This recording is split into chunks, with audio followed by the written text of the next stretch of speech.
Un petit garçon se concentre sur son coca, la seconde suivante.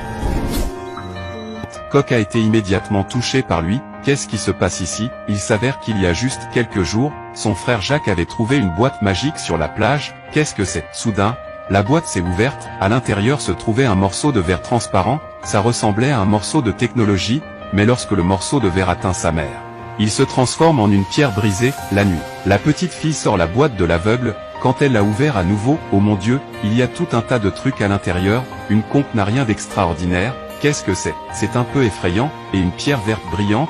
Mettez-le de côté. La boîte aveugle s'ouvre à nouveau, et il y a un chat en peluche. Jacques l'a vu et l'a voulu aussi. La pierre a été accidentellement brisée. Le chaton jouet a dit, ces roches sont appelées roches filantes. Lisa a ramassé la pierre et l'a fait tourner.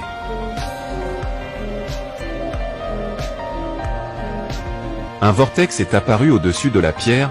Lisa a essayé de mettre sa main dedans, et puis quelque chose de magique s'est produit. Sa main a été instantanément désintégrée. Jacques était terrifié, il a retiré la main de sa sœur. Heureusement, sa main était toujours là. Il s'avère que ces choses ont toutes des pouvoirs magiques différents. La conque peut entendre la musique d'un casque, il peut entendre la musique d'un casque situé à des milliers de mètres.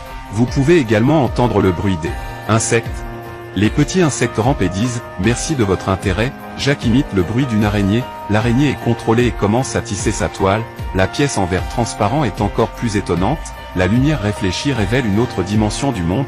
Jacques a découvert que, en se concentrant sur une bouteille de coca, il pouvait voyager dans l'espace. Ses pouvoirs ne devaient pas être gaspillés quand il jouait au golf avec son père. Juste en suivant sa trajectoire calculée, d'un seul coup. Concentré, la balle a parcouru des milliers de mètres. Le soir, Jacques a ressorti le verre transparent, mais cette fois, quelque chose d'étrange s'est produit. Le garçon a sorti un morceau de verre transparent. L'instant suivant, le morceau de verre a été aspiré par un objet non identifié. Il a essayé de le récupérer, mais l'objet a commencé à changer de forme rapidement.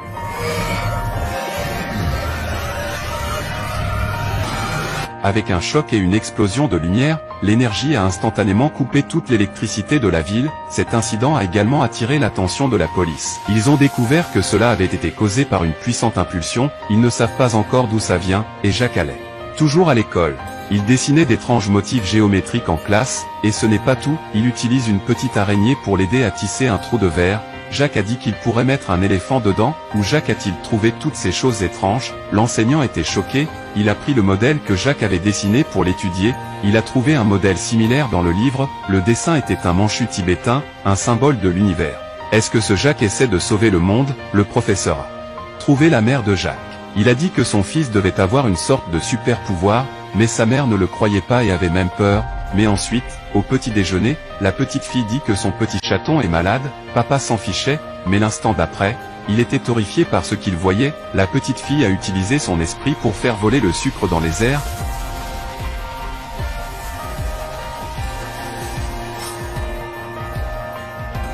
Par la suite, la petite fille a pu flotter et jouer dans les airs. On aurait dit qu'elle montait dans le ciel. La mère était terrifiée. Comment les deux enfants ont-ils obtenu leur pouvoir? Ils ont découvert que c'était les boîtes et les jouets que Jacques avait trouvés, alors elle a jeté les choses étranges à la poubelle, mais quand maman ne regardait pas, Jacques a encore ramassé les jouets. Sa sœur a vu le chaton dans un livre. C'était un livre appelé Alice au pays des merveilles. Croyez-le ou non, je l'ai fait, pour découvrir quelle était la magie de ces jouets. La petite fille a encore tourné la pierre. Elle a demandé à Jacques de prendre sa main. Si quelque chose ne va pas, elle la retire. Cette fois, la fille a dû mettre toute sa tête dedans. La petite fille jette des pierres sur le sol. Alors que les pierres tournent, une boule de lumière apparaît, puis la fille met sa main à l'intérieur. La main a été instantanément désintégrée. La nounou était terrifiée. Le soir, la fille voulait faire une autre expérience. Elle a dû mettre la tête dedans, et il y avait un tout autre monde à l'intérieur. Les futurs scientifiques produisent des chatons jouets. Il y avait des aliens à l'intérieur. Avant qu'elle ne puisse le découvrir, la police est venue à la porte. Ils ont découvert que le point d'impulsion qui a provoqué la panne se trouvait dans leur maison. Ils ont donc ramené toute la famille au laboratoire, et c'était à propos de quelque chose qu'ils ont trouvé. Selon le professeur et la nounou, ils pourraient être des extraterrestres. Bien sûr, la police ne l'a pas cru. La petite fille, après avoir montré les pierres affilées, elle a dit que le chaton lui avait appris.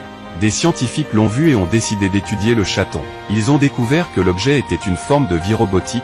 Lorsque le microscope a été agrandi des dizaines de milliers de fois, oh, mon Dieu, à l'intérieur, ils ont trouvé une puce Intel.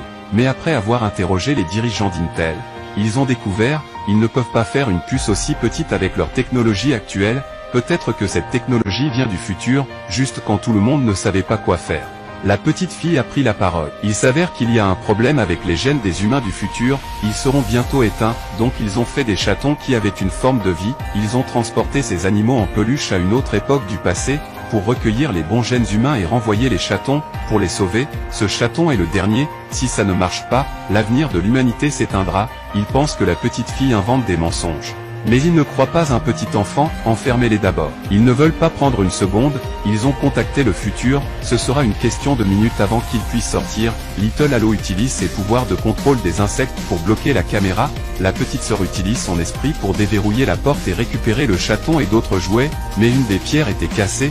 Tous deux trouvent un camion et rentrent chez eux avec le reste des pierres, le vortex de téléportation s'ouvre à nouveau. La petite sœur met ses larmes et le lapin dans le téléporteur, elle est encore un peu réticente à partir, il y a eu un petit accident. Elle se prend presque en charge aussi, mais à la fin, tout va bien, le chaton est transporté vers les scientifiques du futur. En fin de compte, il s'agit en fait de la détérioration de l'humanité, et les larmes de la petite sœur sont un symbole de paix. Ces extraterrestres sont en fait des humains aussi.